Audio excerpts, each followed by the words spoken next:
Kliff Kingsbury, though, I mean, the fact that Kyler and him are verbally showing disagreements with each other, like obviously coaches and players will disagree, but it looks like Kliff and Kyler, their relationship's been strained for at least the last year, it feels like. I think it's time that they get a fresh face in there, get a better offensive coordinator. Kliff Kingsbury, haven't been impressed with what I've seen from him as a head coach to this point. I think they can absolutely get an upgrade from him. Yeah, you can get an upgrade from Kliff Kingsbury. And then the problem with this is Kliff had to be the one to tell the owners, like, hey, is Kyler worth the money, Kliff? And then he's like, he is, but, well, I don't think he's as committed to watching film as he should be. And then they're like, all right, let's put it in the contract because he's the one monitoring the tablets. He's the one making sure that people are studying film.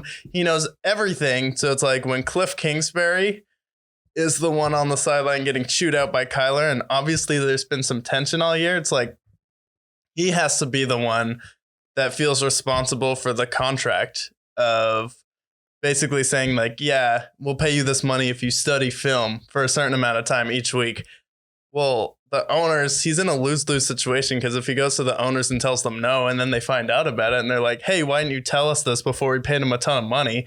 But then if he tells them that, then Kyler's like, what the hell are you telling? Why are you telling them that? And now it's public information. And then he has to sit down and listen to people like Shannon Sharp be like, oh, well, Kyler Murray doesn't watch film. That's why he's not playing well this week. And then it's like, he has to go through all of that. The media's like, does Kyler Murray watch film?